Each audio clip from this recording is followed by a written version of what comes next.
Hello दोस्तों, एक बार फिर स्वागत है आपका हमारे चैनल पर। मेरा नाम है वरुण और हम बात कर रहे हैं मध्य प्रदेश की। मध्य प्रदेश की सभी परीक्षाओं में मध्य प्रदेश से जो भी क्वेश्चन पूछे जाते हैं उसके लिए हम यहाँ पूरा मध्य प्रदेश पढ़ने वाले हैं। उससे पहले अभी हम 52 की 52 जो मध्य प्रदेश के जिले हैं उन सभी 52 जिलों की यात्रा करने वाले हैं, ताकि जिलों से संबंधित कोई भी एग्जाम में क्वेश्चन पूछा जाए तो आपसे छूट ना पाए। उसी श्रृंखला में आज हम पहुंचे हैं कहां? झाबुआ जिले की यात्रा करने। किसकी? झाबुआ की। ये कलर देख पा रहे हैं रेड कलर में, ये झाबुआ है भाई। याद रखिएगा, झाबुआ से ही अलीराजपुर बना था। और झाबुआ जो है आप देख पाएंगे तो दो, एक तो ये राजस्थान इधर पड़ जाता है और ये यहां पे महाराष्ट्र पड़ जाता है। ठीक है, सो ये दो राज्यों से सीमा बनाता है, राजस्थान और महाराष्ट्र से। बाकी मध्य प्रदेश का तो आपके 3 जिले यहां पे कनेक्ट होंगे ही। चलिए देख लेते हैं क्या है पूरा झाबुआ, इसकी अपन कर रहे हैं यात्रा।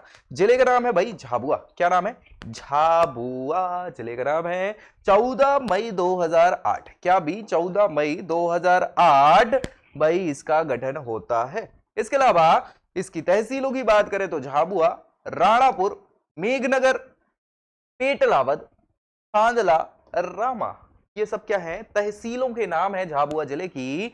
सीमाओं की बात करें तो भाई रतलाम, ये ऊपर देख पा रहे होगे आप, रतलाम, धार, ये बगल में बड़ा सा देख रहे होगे धार, और अलीराजपुर, ये भैया अलीराजपुर। ठीक है, सो ये हो गए। और राज्यों की बात करें तो गुजरात और राजस्थान से, ये है आपका राजस्थान और ये है आपका सॉरी, ये गुजरात है और जीजे, और ये राजस्थान है ना, महाराष्ट्र बोल दिया गलती से, महाराष्ट्र नीचे है। चलिए जनसंख्या की बात करें 2011 की जनगणना के अनुसार तो भाई 10,25,048 टोटल लोग हुआ करते थे जनसंख्या के मामले में 2011 की जनगणना में। अभी बढ़ जाएगी है ना, 10 साल में तो अच्छी खासी बढ़ जाएगी। साक्षरता की बात करें, साक्षरता मतलब पढ़ाई लिखाई में तो बहुत अच्छे नहीं है, याद रखिएगा। दूसरा ऐसा शहर है, मतलब जिला है अलीराजपुर के बाद, जो भाई बहुत पिछड़ा है किसके मामले? साक्षरता के मामले में। तो हमें भाई बढ़ानी है साक्षरता वहां पे। 43.3% ही टोटल यहाँ की साक्षरता है झाबुआ जिले। झाबुआ जिला इंदौर संभाग में आता है।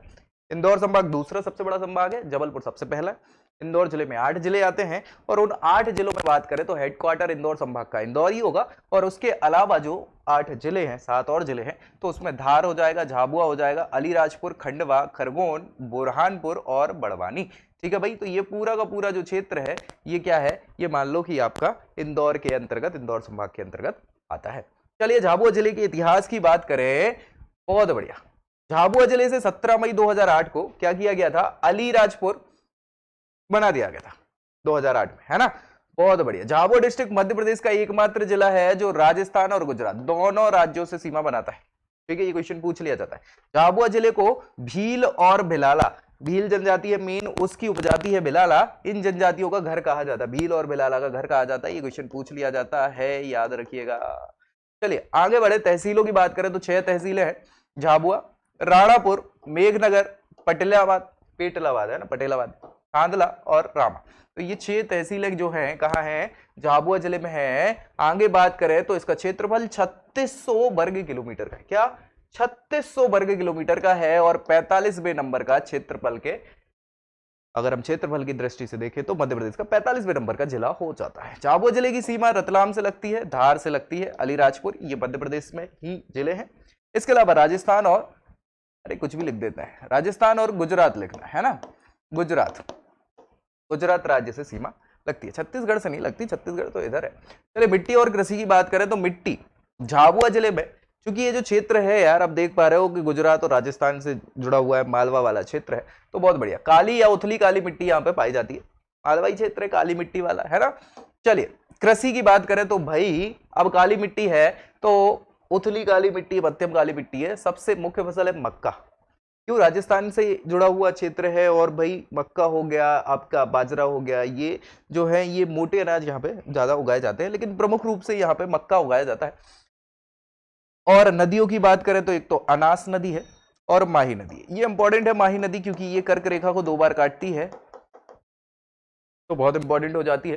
चलिए सिंचाई परियोजना में माही नदी पर माही जो है बजाज परियोजना है, या मध्य प्रदेश की अंतरराज्यीय परियोजना है। अंतरराज्यीय का मतलब राज्य के अंदर ही, ठीक है। माही नदी पर निर्मित है। माही बजाज सागर परियोजना का निर्माण कब हुआ था? 1972 से 83 के बीच में हुआ है। 83 में पूर्ण हो गया था, 72 में स्टार्ट हुआ था, तो 11 साल लग गए थे। इसके अलावा वन्य जीवों की बात करें तो 842 वर्ग किलोमीटर का वन क्षेत्र, कितना 842 वर्ग किलोमीटर का वन क्षेत्र है। और वन क्षेत्र जो है यहाँ पे जो वन पाए जाते हैं वो क्या है, उष्ण कटिबंधीय अर्धपर्णपाती वन यहाँ पर पाए जाते हैं। क्या, उष्ण कटिबंधीय अर्धपर्णपाती वन पाए जाते हैं। राष्ट्रीय उद्यान और अभ्यारण्यों की बात करें तो मयूर अभ्यारण्य यहाँ पे, क्या मयूर अभ्यारण्य मतलब समझ रहे हैं, मयूर मतलब मोर होता है, हमारा राष्ट्रीय पक्षी है ना। तो मध्य प्रदेश के झाबुआ जिले में मयूर अभ्यारण्य जो है ये प्रस्तावित है। क्या प्रस्तावित है? मोर की अधिकता है यहाँ पे, मोर हमारा जो राष्ट्रीय पक्षी है उसकी अधिकता है, इसीलिए मयूर अभ्यारण्य यहाँ पर विकसित किया जा रहा है उनके संरक्षण के लिए। आगे खनिज संपदा और उद्योगों की बात करें तो रॉक फॉस्फेट, क्या भाई, रॉक फॉस्फेट यहाँ पर प्रमुख खनिज है जो मिलता है झाबुआ जिले के मेघनगर। ये यार ये औद्योगिक क्षेत्र है, याद रखिएगा यहाँ पे मेघनगर, ये क्वेश्चन कई बार पूछा जाता है। मेघनगर औद्योगिक क्षेत्र कहाँ स्थित है? तो झाबुआ में स्थित है। रॉक फॉस्फेट खनिज जो है सर्वाधिक उत्पादन यहाँ पे होता है। उद्योगों में बात करें तो भैया बांस, बांस समझ रहे हैं ना, है ना, तो बांस से गुड़िया बनाई जाती है, बांस की। मनके से आभूषण और अन्य वस्तुएं जो हैं बनाने के काम यहाँ पे छोटी बड़ी कुटीर उद्योग और मध्यम उद्योगों में यहाँ पर चलते हैं। आगे बात करें जनजातियों की तो भील जनजाति जो मध्य प्रदेश की सबसे बड़ी जनजाति है और भारत की बड़ी जनजातियों में से एक है, पहले दूसरे पे ही आती है, गौंड और भील, इनमें ही लड़ाई होती रहती है। लड़ाई मतलब ऐसी लड़ाई नहीं होती है जनसंख्या के मामले में, ठीक है। सो भील जनजाति, झाबुआ जिला मध्य प्रदेश का सबसे अधिक जनजातीय निवास वाला जिला है। क्या भाई, सबसे ज्यादा जनजाति कहां निवास करती है? झाबुआ जिले में निवास करती है। और यहीं पर देश का एकमात्र आदिवासी शोध संचार केंद्र, ठीक है, ये लिख लीजिएगा, आदिवासी शोध संचार केंद्र देश का एकमात्र, प्रदेश का नहीं, देश का एकमात्र ये केंद्र एस्टैब्लिश किया गया है। लोक नृत्यों की बात करें तो भाई भील जनजाति पाई जाती है, तो भील जनजाति के द्वारा सबसे प्रमुख जो नृत्य है वो भगोरिया नृत्य है, जो पूछा जाता है। भगोरिया हाट का मेला भी लगता है, ठीक है। इसके अलावा यहाँ पे कहरवा, टोडा, पड़वा, दागला, ये सभी नृत्य भी करे जाते हैं, ये जनजाति के द्वारा ही होते हैं, सभी के सभी, ठीक है, याद रखिएगा। चलिए आगे बढ़े तो बोलियां और मेलों में बात करें तो भाई मालवा क्षेत्र है, मालवी बोली यहाँ पे प्रचलित है, लेकिन भील जनजाति रहती तो भीली बोली भी बोली जाती है। भगोरिया का मेला ये बहुत इंपॉर्टेंट है, ये हर बार एग्जाम में पूछा जाता है, एक ना एक क्वेश्चन तो आपको मेले से मिलेगा, और इसमें भी भगोरिया हाट का मेला बहुत इंपॉर्टेंट हो जाता है। मध्य प्रदेश के झाबुआ और अलीराजपुर यही दो जिले हैं जहां पे सबसे ज्यादा भील जनजाति पाई जाती है मध्य प्रदेश में। तो भाई इन्हीं लोगों का ये मेला भगोरिया उत्सव मनाया जाता है, उसी भगोरिया उत्सव में भगोरिया मेला होता है। देश विदेश में जो प्रसिद्ध लोक संस्कृतियों के पर्व है उसमें भगोरिया ये जो उत्सव है होली से 7 दिन पहले, कब भाई, होली से 7 दिन पहले बड़े धूमधाम से मनाया जाता है। और भगोरिया उत्सव की शुरुआत राजा भोज के समय से हो गई थी, ऐसा कहा जाता है। घूमने योग्य जो स्थल है, पर्यटन स्थल, श्रृंगेश्वर तीर्थ है, यहाँ पे देवल शिव मंदिर है, मोहन कोट है, और भगोरिया हाट तो भैया ये प्रमुख है ही, जिस पे हमने डिस्कस कर ही लिया है, इसको तो भूलना ही नहीं है, सीधे क्वेश्चन पूछ लिया जाते हैं, ठीक है। चलिए ये देख पा रहे होंगे आप, ये उत्सव है, वाह, बड़े धूमधाम से ये उत्सव मनाया जाता है। भगोरिया उत्सव बनता है, ऐसे नहीं बनता है, बड़ा मजा आ जाता है एक प्रकार से जब ये होता है। चलिए भगोरिया हाट क्यों मनाया जाता है? भगोरिया देखो भाई, ऐसी मान्यता है कि भगोरिया की शुरुआत राजा भोज के समय से हो गई थी, ये हमने डिस्कस किया ही हुआ है। उस समय 2 भील राजा हुआ कर रहे थे। 2 भील राजा कौन कौन? कासूमरा और बालुन। कासूमरा और बालुन, इन्होंने अपनी राजधानी में भगोर मेले का आयोजन शुरू किया। भगोर मेला ही भगोरिया है आगे चल के। इसके बाद दूसरे भील राजाओं ने भी अपने क्षेत्रों में इसका अनुसरण चालू कर दिया। 2 राजाओं ने शुरू किया और बाकी के राजा भी चालू कर दिए, और उस समय इसे भगोर कहा जाता था। वही स्थानीय हाट और मेलों में लोग इसे क्या कहने लग गए? भगोरिया कहने लग गए। इसके बाद से ही पूरा जितना भी आदिवासी बाहुल्य इलाके जितने भी हैं, जहां पे सबसे ज्यादा लोग पाए जाते हैं ट्राइबल क्षेत्र के, वो भगोरिया उत्सव मेला मनाते हैं, भगोरिया उत्सव मनाते हैं। नाचते गाते उत्सव ये मनाते हैं लोग बाग, और मेले में खाने के लिए अलग अलग चीजें मिलती हैं, विशेष रूप से गुड़ की जलेबी हो गई, भजिया हो गया, पान, ताड़ी हो गई। ताड़ी इसलिए है भैया, ताड़ी ये लोगों का पेय है प्रमुख आदिवासियों का, ठीक है, सो ज्यादा होती है। इसके अलावा यहाँ पे इंपॉर्टेंट काम क्या होता है, रिश्ते तय होना, आगे का भैया जीवन यापन, शादी ब्याह की सारी चीजें यहाँ पे तय होती है भगोरिया हाट में, क्योंकि सारी फैमिलीज आती हैं, पूरा का पूरा परिवार आता है, तो लोग बाग यहाँ पे देखते हैं। जैसे हमारे यहाँ नहीं फंक्शन में आ जाते हैं तो देख लेते हैं कि यार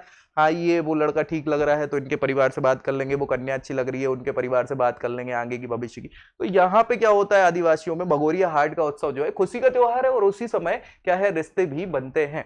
कहा जाता है कि इस मेले में युवतियां अपनी पसंद से लड़कों को चुन सकती हैं, ठीक है, और इसके बाद परिवार के लोग उसी के साथ शादी भी करवा देते हैं। वाह वाह वाह, कितने उच्च विचार है। और आगे हैं ये हमारे बाकी के जनजीवन से, मतलब हम लोग खुद को बहुत आगे मानते हैं, लेकिन बजाय इसके ये जनजातीय लोग जो हैं, आदिवासी लोग जो हैं, ये इनके बहुत खुले विचार। चलिए, पान के जरिए प्यार का इजहार होता है, पान के जरिए, ठीक है, प्यार का इजहार होता है। और किसी लड़के को कोई लड़की अगर पसंद आ जाए तो वह उसे क्या करता है, पान खाने के लिए देता है कि लो पान खाइए, और पान खा लिया तो समस्या है ना, ठीक है। लड़की पान अगर खा लेती है तो इसको क्या है, समस्या नहीं, हाँ समझी जाती है, और यहाँ पे रिश्ते हो जाते हैं तय। तो भाई बहुत इंपॉर्टेंट है भगोरिया हाट का मेला, ठीक है, बड़ी खुशी खुशी। आदिवासी जनजातियों की तो बात ही अलग है, अभी हम और भी बहुत सारी जनजातियों पर डिस्कस करेंगे जिनके यहाँ अलग अलग प्रकार से ऐसे ट्रेडिशन चलते हैं शादी ब्याह के, है ना। चलिए, भगोरिया हाट में इसके बाद लड़का क्या करता है, भगोरिया मेले से लड़की को भगा के ले जाता है। भगोरिया भग के ले गया, भगा के ले लिया, और दोनों ने यहाँ पे क्या है, शादी कर ली। भगोरिया मेले को लेकर एक और कहानी प्रचलित है कि अगर लड़का और लड़की एक दूसरे को गुलाबी रंग लगा दें गाल पे, क्योंकि होली का समय होता है, तो भाई गुलाबी रंग भी लगा दिया, रंग दे तुम मोहे गेरुआ, गेरुआ नहीं, यहाँ गुलाबी रंगना होता है, तो भी इसे प्यार का इजहार समझा जाता है। तो वाह वाह, इतने तरीके हैं यार प्यार के इजहार करने के, तुम लोग कहाँ लोड लेते रहते हो। पर्यटन स्थल नहीं है ये, यहाँ पे प्रमुख तथ्य लिखना था। चलिए, झाबुआ जिला इंदौर संभाग में आता है, 8 जिले हैं इंदौर संभाग में, बहुत अच्छी बात। झाबुआ और अलीराजपुर 2 जिले गुजरात की सीमा स्पर्श करते हैं। झाबुआ जिले में आदिवासी शोध संचार केंद्र स्टैब्लिश है, ये सीधा क्वेश्चन पूछा जाता है। कड़कनाथ प्रजाति का मुर्गा, जो हमने अलीराजपुर में भी डिस्कस किया है, कड़कनाथ प्रजाति का जो मुर्गा है उसमें प्रोटीन की मात्रा बहुत ज्यादा होती है, जीआई टैग उसको मिल चुका है और बहुत सारे लोग इस्तेमाल कर रहे हैं पालने के लिए, ठीक है। मध्य प्रदेश के झाबुआ, छत्तीसगढ़ के दंतेवाड़ा में भी ये कड़कनाथ मुर्गा पाया जाता है। झाबुआ में रॉक फॉस्फेट ये खनिज है, याद रखिएगा, इसका सबसे अधिक उत्पादन होता है, और सबसे अधिक उत्पादन करने वाला जिला भी क्या है भाई, आपका झाबुआ हो जाएगा। झाबुआ भारत सरकार का जल ग्रहण मिशन केंद्र, जल ग्रहण मिशन केंद्र है, जो अब तक इसी जिले से सफल रहा है। झाबुआ जिले के मेघनगर में, ये मेघनगर है, औद्योगिक क्षेत्र है जहां से रॉक फॉस्फेट खनिज निकाला जाता है, पाया जाता है। रेल कोच रिपेयर फैक्ट्री, क्या भैया रेल कोच की रिपेयर करने की फैक्ट्री भी झाबुआ जिले में। झाबुआ डिस्ट्रिक्ट में नदियां जो हैं वो एक तो माही है और अनास है, मेन तो माही है, बड़ी नदी है। राष्ट्रीय राजमार्ग की बात करें तो NH 59 59 नंबर का राष्ट्रीय राजमार्ग यहां से गुजरता है। इसी के साथ भाई हो गया झाबुआ हमारे जिले की यात्रा, और हमने बहुत सारी चीजें यहाँ सीख ली हैं, है ना, कि कैसे क्या कैसे होता है। और भाई अगले वीडियो में अगले जिले की यात्रा के साथ मिलेंगे, तब तक के लिए अगर वीडियो पसंद आया है तो उसको लाइक कर दीजिए, वीडियो दोस्तों में शेयर करिए और चैनल सब्सक्राइब कर लीजिए, ताकि मध्य प्रदेश की हर एक जानकारी आपको यहीं इसी चैनल पर मिलती रहे। तब तक के लिए जय हिंद।